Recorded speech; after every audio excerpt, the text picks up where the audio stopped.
Allez-y. Bonjour dans l'ensemble, moi c'est Kamara Sorihen, étudiant diplômé de l'Université de Cancan, département de sociologie, membre actif du FOSEC. Je remercie les deux conférenciers qui ont amplement fourni l'effort pour nous et aussi les participants. Moi j'ai une question.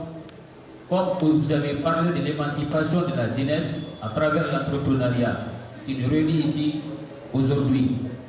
Maintenant, nous qui sommes les jeunes ayant pris un peu de conscience en entreprenant ces actes d'initiative, il y a la présence des institutions internationales parmi nous. Maintenant, je voudrais savoir quelles opportunités ont ces institutions-là pour ces genres d'initiatives et aussi de la part de l'État. Je vous remercie. Et là, il est mieux placé pour dire est-ce que son institution a des opportunités pour l'émergence des jeunes. Monsieur Barry, il vous plaît de procéder, ne serait-ce que quelques mots, voilà, pour satisfaire notre étudiant.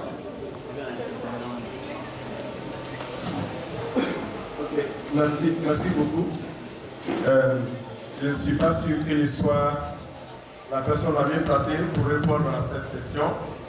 Parce que je ne travaille pas sur la Guinée, je suis guinéen, je travaille sur l'Indonésie, le Vietnam, le Tchad, le Burkina et le Mali, pas tout à fait sur la Guinée.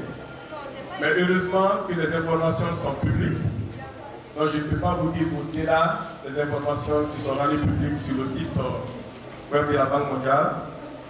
Déjà, en temps normal, je ne vais pas répondre à cette question, parce que ce ne sont pas des questions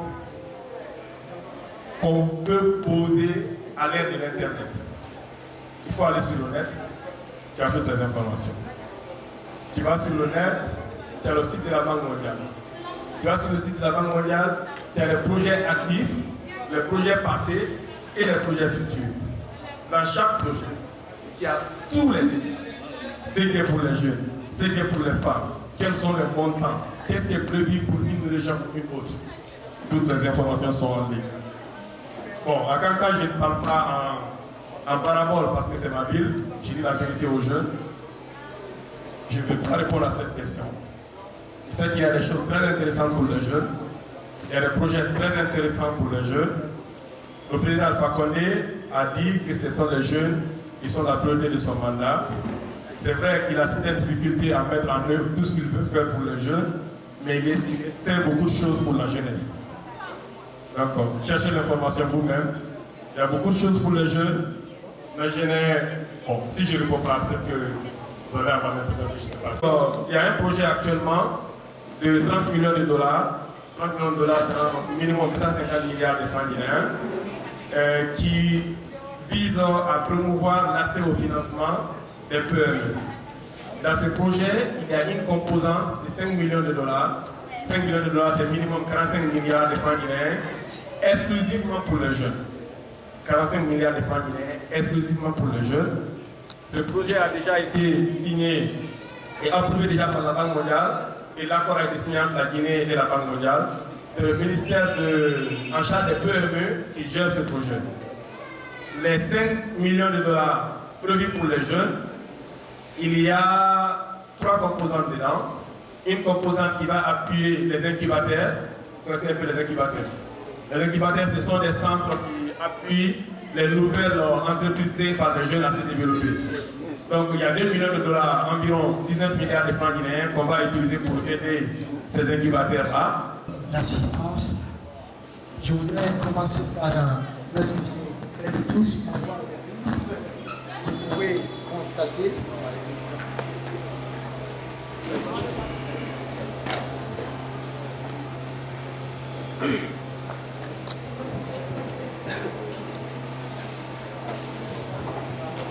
Voilà.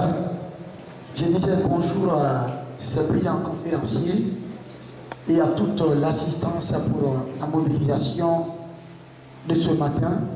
Je suis Mamoudou Babila Keïta, c'est déjà dit par mon grand frère Kanamon Kondé. Veuillez m'excuser parce que ma voix elle est prise. Mais compte tenu de la pertinence de cette thématique, je me suis vu dans l'obligation de prendre la parole. J'appartiens à un réseau de journalistes spécialisés sur les questions d'immigration clandestine auprès de l'OIM à Conakry. C'est partant de ce fait que je voudrais me prononcer sur cette thématique. Veuillez accepter que je vous fasse écouter 2 éléments de reportage que j'ai eu à réaliser sur le phénomène qui nous préoccupe tous aujourd'hui, qui est la question de l'immigration clandestine. Prêtez attention à ces témoignages. C'était en fin 2017. J'ai rencontré des jeunes migrants retournés au pays en cours de voyage. J'ai quitté Cancan et qui m'ont raconté le calvaire qu'ils ont vécu sur le chemin du bonheur, entre guillemets. Et ces jeunes, ce qu'ils m'ont confié, je me suis dit que ça mérite d'être porté à l'attention d'autres jeunes de notre Guinée qui sont possédés par cette envie d'aller vivre de l'autre côté du monde où il y a pire qu'ici en Afrique. Veuillez écouter s'il vous plaît. Pour retrouver leur famille à Conakry, arrivés par voie terrestre, c'est ce week-end que ces jeunes ont retrouvé leur famille à Conakry. Arrivés par voie terrestre, ces candidats à l'immigration clandestine disent avoir quitté le pays par désespoir. Boubacar Ly est l'un d'eux. J'ai perdu l'espoir de la Guinée, donc il me fallait sortir, aller voir si ailleurs ça serait la meilleure. Avec cet espoir sur le chemin du bonheur, Boubacar Ly affirme avoir vécu des scènes insupportables. L'histoire a commencé en Guinée, à la frontière de Kourémalé. J'ai rencontré le chauffeur, il est parti me vendre à 10 000 CFA. Ils m'ont embarqué au port d'Agadez. Le transport est à 35 000 et on m'a fait payer 90 000. Arrivé à Niamey, j'ai descendu là-bas, qu'on doit payer encore des frais de route. L'histoire est loin d'être finie. L'enfer, comme il la qualifie, la mésaventure connaît une nouvelle étape à partir de là. Il y a au moins 15 barrages. Pour chaque barrage, tu payes 15 000 francs CFA. Lorsque je suis arrivé à Agadez aussi, on nous a hébergés dans un foyer là où tu n'as pas le droit de sortir, de manger 6 fois par jour. Après un mois de détention, Boubacar Ly dit avoir été obligé de payer la rançon qui s'élevait à 900 000 francs CFA. Dans le désert, d'abord, nous frappent pour nous maltraiter. Il y a eu 5 morts dans notre pick-up. C'est à ce niveau que le chercheur de bonheur a été transformé en esclave. Ils nous ont vendus à partir de 4 heures. À 6 heures du matin, ils ont déshabillé tous, nous arrosé. On était 70 jeunes Guinéens dans une chambre de 3 mètres carrés. Chaque matin, on nous frappe. À midi 30, on nous frappe. À 16h40, on nous frappe. Survivant de toutes ces difficultés, Boubacar Ly conseille. C'est toi, même si c'est la quinine ou bien le piment, ce mieux que le meilleur de ces autres. La jeunesse guinéenne doit avoir la conscience et se lever, se battre pour que nous-mêmes, nous aussi, on se développe. L'État aussi doit venir au secours. Ça, c'est le premier reportage. Le deuxième reportage, c'est un jeune de Cancan, de Sanfina, tout près à 15 km de Cancan, qui m'a contacté à partir de la Libye. Il était en prison, il a donné de l'argent à un des passeurs pour pouvoir entrer en contact avec un Guinéen. Et Dieu faisant bien les choses, c'est moi, ce jour qu'il a eu au téléphone, à partir d'espace. Et bien avant que cette question ne devienne une préoccupation nationale, il faut dire que nous avions été les premiers à dénoncer vigoureusement ce phénomène qui est en train, n'est-ce pas, d'endeuiller des familles aujourd'hui à travers notre pays, à travers l'Afrique. Lui, c'est Ibrahim Sanfina Daki. Communément appelé Abraham Sanfina, dit avoir payé 16 millions de francs guinéens pour se rendre en Italie clandestinement. C'est le 5 mai dernier qu'il s'est embarqué avec d'autres jeunes africains pour la destination de rêve. Après 17 heures sur la Méditerranée, son groupe s'est retrouvé entre les mains de la marine libyenne. Nous avons été emprisonnés à un minute d'abord. Il a appelé Joana et après il nous a envoyés dans la prison de Buya. Le candidat à l'immigration devenu prisonnier a rencontré d'autres jeunes Guinéens qui croupissent dans ces prisons en Libye. Dans cette vie sans espoir, se côtoient des dizaines de Guinéens. Le jeune Guinéen qui était dans la série numéro 7, il avait fait 8 mois en détention là-bas. Quand nous sommes arrivés, lui, il a demandé, mais vous comprenez, il n'y a pas de Guinéens parmi vous. À l'arrivée d'Ibrahim Diakité dans une prison qu'il décrit, il a trouvé 86 autres migrants guinéens dans des cellules. En plus des tortures qui leur sont infligées, les détenus n'ont droit qu'à un seul morceau de pain par jour. Les conditions de détention et une déposant sur certains Guinéens. Il y a des Guinéens qui sont là, d'autres ont fait 8 mois, d'autres ont fait 11 mois, d'autres ont fait 7 mois. Notre interlocuteur a réussi à se tirer de cet enfer en payant 2000 dinars libyens, soit plus de 10 millions de francs guinéens. Un détenu peut tomber malade jusqu'à mourir. Après, le Nigérien va payer cette portée son corps pour aller le jeter sur le désert. La libération de ce migrant donne de l'espoir aux autres prisonniers guinéens, avec les témoignages de ces derniers que leurs parents et les autorités guinéennes feront tout pour leur sortir de ces bourbiers. Voilà. Je crois qu'il n'y a plus de questions à se poser sur cette question. Mes frères et sœurs jeunes de Cancan, de la Haute-Guinée, vous avez compris ces témoignages, comment ils ont été vendus. L'autre qui a déboursé 16 millions pour faire le voyage et 10 millions pour sortir de la prison. 26 millions pouvaient le servir, employer d'autres jeunes ici même à Cancan. Alors, je n'ai pas de commentaires sur cet élément. Monsieur Caramon Condé, veuillez assister parce qu'on parle de l'immigration clandestine. Souvent, on parle du danger lié à ce phénomène et également des opportunités de réussite sur le terrain. Aujourd'hui, auprès de l'OIM, il y a un projet qu'on appelle le projet Omega. Opportunité de meilleur avenir pour la Guinée et l'Afrique.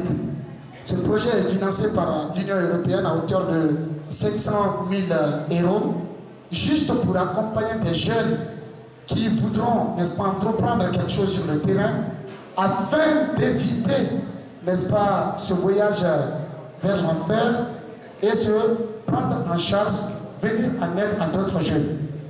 Ce projet nous a enseigné que généralement, on traite ce phénomène sous deux angles principalement. Ces deux angles, ce sont les dangers liés à l'immigration clandestine et on dit aux jeunes, on raconte aux jeunes quelles sont les opportunités de réussite sur le terrain. Mais il y a d'autres facteurs qu'il faut évoquer. Le discours des passeurs. Ceux-là, ils sont des très séducteurs qui, n'est-ce pas, arrivent à convaincre ces jeunes sur toutes les opportunités, toutes les chances du monde. Ce sont des vrais illusionnistes. Ils font croire à ces jeunes qu'ils ont de meilleurs à gagner ailleurs, alors que c'est un discours qui est bâti sur du faux. Non seulement ce discours des pasteurs, il faut lutter contre, il faut également évoquer les conditions de vie des migrants irréguliers qui sont en Europe.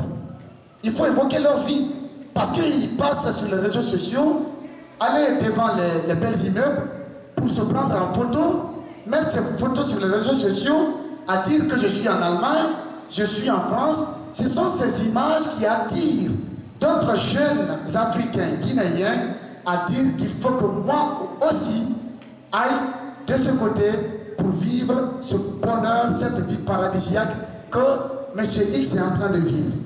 Et quelle autre condition? Il faut évoquer les conditions d'obtention des documents légaux pour faire ce voyage. Parce que dans les ambassades aujourd'hui, il faut oser le dire. Il faut oser le dire. Des petits blancs ont tout le pouvoir de se trouver n'importe quel document et au moment qu'ils le veulent pour se rendre en Guinée. Mais des ministres guinéens, je vous dis bien des ministres guinéens, des députés guinéens ont du mal à obtenir un visa pour la France. Quand on vous donne un visa, pas au-delà d'un mois. Cela veut dire quoi? On est réduit. Il faut explorer ce domaine, il faut explorer cet autre facteur, les conditions légales pour obtenir, n'est-ce pas, des documents afin de servir à ces jeunes qui voudront tenter l'aventure de faire ce déplacement. C'est tout ce que je voulais ajouter. Merci à tous. Voilà, on applaudit. Le témoignage, il est vraiment poignant. Il est important. Témoignage de journalistes de terrain, journalistes, reporters. Je voudrais passer... Aujourd'hui en Afrique, il y a plus de chances de s'en sortir localement qu'à l'étranger. Quand nous étions petits, quand tu voyais un bel immeuble en Guinée, une belle voiture à 4 ans, c'était généralement pour quelqu'un qui vient des États-Unis ou de la France. Aujourd'hui, les belles voitures, les belles maisons en Guinée, ce sont ceux qui réussissent à 40 ans et ceux qui réussissent en Guinée. Je ne l'invente pas. Allez-y dans les quartiers, voyez si ce sont ceux qui sont en Guinée ici qui ont plus de moyens, de choses solides que ceux qui sont en Europe. Monsieur Maurba Dos Camara qui est là, c'est un grand frère à moi. Il a beaucoup d'amis qui sont allés à l'étranger, quand ils sont sortis de l'université. Il a joué à Conakry. Aujourd'hui, quand il va en Occident, il donne 500 € de cadeaux à certains de ses amis. S'il entre dans les détails, vous allez le savoir. Et il n'est pas un cas forcément exceptionnel, il y a beaucoup de cas comme ça. Et ce qu'il disait, des jeunes qui mettent des photos, j'en connais, ils sont en Occident, ils mettent des photos. Je vous jure, il n'y a même pas un an, il y a un des petits à qui j'écrivais. Il est en train de me demander 200 € parce que tu n'as pas quoi manger en France. Et tu mets des photos pour attirer d'autres personnes à venir en France faire la même chose. Ça, c'est la première chose. La deuxième chose, je vais vous le dire, les efforts que vous dépensez pour aller en Occident et pour y vivre, si vous dépensez les mêmes efforts en Afrique, je vous jure, vous avez une meilleure chance de réussir. Je le dis parce que j'ai été sur tous ces continents, j'étais dans tous ces pays, je les connais tellement. Et j'ai été aussi en Afrique. J'ai poussé la charrette quand j'étais petit, quand Otorobori. J'ai été ouvrier maçon pendant un bon moment. Quand j'étais ouvrier maçon, en fait, on remplissait les camions de sable qu'appelle Takatien qui est fait un. J'ai gagné environ 100 000 par jour. 100 000 par jour, je ne consommais pas plus de 30 000 par jour. Cela veut dire que j'économisais environ 2 millions par mois. En une année, j'ai 20 millions. En une année, j'ai 20 millions chez mon capital. Je le faisais pendant les vacances pour gagner, maintenir autre. C'est pas sorcier. Il faut travailler. C'est tout ce que je voulais ajouter. Et là-bas, tu ne pourras pas remplir les camions de ciment. Aujourd'hui, en Amérique, ce sont les Mexicains qui font ce boulot-là. Ils sont très résistants. Vous savez que Messi est très résistant sur le terrain, non? Ils sont très résistants. Je vous remercie. Merci à vous, monsieur Mamadou Nanalebari. Ok, s'il te plaît, puisque nous avons l'ONG Agile qui est notre partenaire, qui est partenaire de l'événement, monsieur Soso Kanté a juste 2 mots à dire, voilà, pour clore la partie. Je crois que nos collègues conférenciers et modérateurs ont eu à dire l'essentiel sur qui doit nous interpeller tous. Étant coordinateur de Conakry jusqu'à Farana, il puisse nous dire qu'il est temps pour nous de faire une prise de conscience. Moi, j'ai rencontré un migrant retourné qu'on a eu à accompagner à Farana. Il me dit qu'il a eu à mobiliser 4 000 €. Vous imaginez le montant? Donc, je peux vous dire aujourd'hui, le problème auquel nous sommes confrontés en tant que jeunes, c'est parce que nous sommes préservés. Les jeunes ne savent pas qu'est-ce qu'il faut faire. Aujourd'hui, quand vous demandez aux jeunes pourquoi vous ne voulez pas entreprendre, ils vont tout simplement vous dire parce que je ne peux pas obtenir un accompagnement financier. C'est pas vrai, il y a l'argent. Mamoud vous a dit. Le projet de réintégration fait 5 millions $, que nous avons piloté. 6 000 migrants, aujourd'hui nous sommes à 12 000 retournés en Guinée. C'est-à-dire qu'ils sont recensés par le biais de l'Organisation internationale pour la migration. Donc il y a plusieurs éléments à expliquer, mais moi je voudrais attirer l'attention des jeunes à la formation. Entreprendre sans apprendre est voué à l'échec. Il faut apprendre. Et il faudrait qu'on revoie aussi ces modules d'apprentissage. Il va falloir un moment, et si nous voulons organiser des colloques, des forums pour les jeunes, on organise dans les quartiers, qu'on fasse ce qu'on appelle du coaching de proximité. Ce n'est pas tous ces jeunes qui ont la chance de venir dans la salle Rochemine, s'habiller comme moi, comme vous. Ils sont dans les quartiers désœuvrés. Donc si on ne les oriente pas, si nous pensons que nous avons réussi avec le statut que nous avons aujourd'hui, ce n'est pas durable. Parce qu'un jour, à une petite seconde d'heure, ils vont venir casser tout ce que nous avons eu à préparer pendant des dizaines d'années. Donc réussir, c'est réussir à faire réussir des semblables. Voilà, on va tous appeler maintenant que nous sommes heureux. Donc on peut être vraiment dans la tranquillité, on peut vivre dans la paix, on peut avoir le bonheur, mais être heureux, je crois que c'est un terme qui est collectif. Voilà un peu ce que je voulais ajouter sur ce que nos collègues ont dit. Je vous remercie. Merci. Communication scientifique, les étudiants ne viennent pas. Alors, invitez un artiste tout de suite. Que ce soir, eh bien, vous allez voir la mobilisation. Une foule immense de danse va se dresser devant nous.